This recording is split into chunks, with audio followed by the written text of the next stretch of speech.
It's been long, and I don't say that in any negative way. But I think that if you polled every Division I coach around the country, I'm sure each one of them has used the preseason a little bit differently. You felt like in years past you had a couple weeks to really cram in everything, and before your first exhibition game or your first game, and it's just been a little bit longer. So for us, it's sort of been trial by error. Reading our players. In terms of fatigue, too many days in a row, maybe only having a non-contact practice. But we have more players than we did a year ago. We also have more inexperience than we did a year ago. But I like our kids' effort. I think we have a ways to go, and I think you learn more about your team when you start playing opponents than maybe you do when you're practicing versus yourself. Last year heading in, you didn't have a whole lot of experience in your backcourt with Dee and Samaje, and then Dee gets hurt. Can you talk about those two guys and how they've developed, and going in this year, how it's different than last year for them? Well, both of them played a lot of minutes a year ago, and I'd like to think that experience that they gained, some good, some bad, will allow them to have even better junior and sophomore years respectively. Dee's been a little bit banged up, against in Musketeer Madness. He suffered a concussion, so he's been out for a few days. I'm not sure when he'll return, but he's had a great preseason. I think he's really grown into to more of the consummate point guard. Think pass first. We've defined his role a little bit clearer. Probably doesn't have as much pressure on him to score baskets maybe than he did a year ago. And I think Samaje, to me, is one of the best players in the country. He has to grow in a leadership role. Just because you're a talented player doesn't mean that everybody's going to listen or everybody's going to be led. And I think that's always been hard for him because he's more of an introverted kid, and you guys know him off the floor when you talk to him. But he's grown immensely in his 1 year, and I think his skill set is much improved. And I like to think that the new rules, whatever you think of them, should help him be an even better offensive player. So what do you think of them? I think they stink. I do. There's no way that they can call the game like they called our scrimmage. And, there was this big drive a year ago to say, hey, clean up the game, and fans want to see more scoring, and this is ridiculous. Georgetown, Tennessee's in the 40s.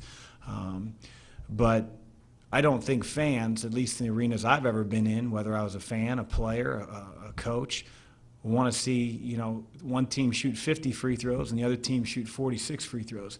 Usually at some point, the boo birds start, ringing in, and you hear, fans yelling out, let them play. And I think that's going to be a real problem. Everybody wants to mirror what the NBA's done. Well, the NBA did it a few years ago. Let's let the college game do it.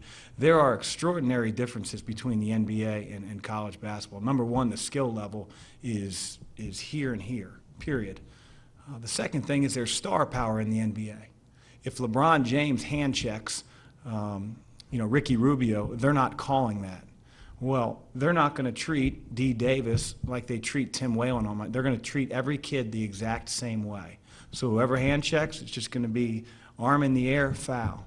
And the next thing you know, again, if it becomes a free throw shooting contest, I don't think that's what fans want to see. And they can say that the game's going to be adjusted all they want, or players will adjust. They're going to be adjusting on the bench. I think it's a real problem. I think that's just one man's opinion. How has that changed the way you guys practice? Well, we've brought in officials as much as we can, and we've tried to, with the guys that officiate during our practice, try to call more of those. But again, Miles said it best: you try to defend without using your hands. But there's just certain instances where if a kid's dribbling laterally and not necessarily making a threatening move, I don't know how you call that a foul. How do you see things shaken out on the front line? I mean, last year you guys had Travis Taylor, who was a very consistent rebounder and force for you. How do you see these other guys blending together this year? Well, I think we're much bigger than we were a year ago. You know, Travis and Jeff were very athletic, and they move their feet extremely well. And so we're a little different in the sense that we have bigger players, wider players. You know, I don't know. I think there's some areas that we gain some positives, and I think there's some areas where, you know, they're negatives a little bit. You know, we were one of the best, in my opinion, best teams in the country at hedging ball screens and being able to recover. And that foot speed that we had at the 4 and the undersized 5 is a little bit different than we have this year. You know, on the other side of it, I think we have guys that know how to use their caboose. I think they know how to post up. We can play through Matt. We can play through Isaiah. Jalen is just learning, but he's a handful inside. But, you know, again, what you gain a little bit on the offensive end, you know, we may have to adjust a little bit on the defensive end. As you head into the scrimmage against Quincy, what are you looking for specifically from your team in a scrimmage like that? Well, it'd just be nice to play somebody different. I'd like to see everything that we've been working on, you know, that identity of being a team that's attacking on offense, that plays inside out, and then on the defensive end, just be who we are every day and who we preach every day, and that is a team that makes you take tough twos and rebounds the basketball, doesn't give second shots. And, you know, Quincy, as most Division II teams will probably present some different challenges that we may not see all year. They may play 4 guards at one point. But again, you know, results aside, I want to see the things that we've been working on extremely hard here over the last 3 weeks at least be emphasized and be able to be pointed out as doing it correctly when we play on Saturday. One of the veteran players that maybe doesn't get talked about as much in the preseason or hasn't been is Justin Martin. How's he been doing in the preseason and, you know, coming off a season where he started really well and struggled through the end?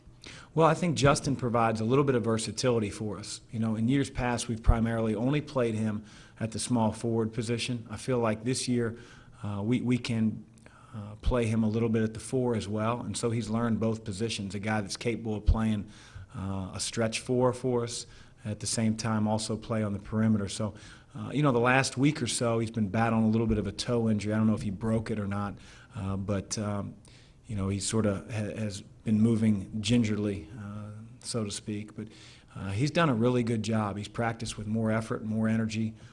I think, again, he provides that same mobility we had a year ago at the 4 position. Just not sure at this point how many minutes will be secured for him at the 4 versus the 3, you know, based on the other players that we have in our backcourt. Last year you were so shorthanded at certain points in the season. How much does just having that depth back this year help you guys out? Well, I just think back to times a year ago where when a guy, you know, for instance, D hurt his wrist or got a concussion, and then, you know, Matt Stainbrook in the second half of the year had that knee surgery. You know, we were doing more drill work, and certainly you get into more of the scouting aspect in, you know, end of January and February, but it was really hard to do things and really gain a symmetry at both ends of the floor going 5-on-5 because we just didn't have enough players. And when we did fill out, you know, enough of a situation to have 5-on-5, you know, 2 or 3 of those players were walk-ons that were trying, but they just weren't capable of playing at that level. So it's much different this year. We feel like we can go combinations in practice.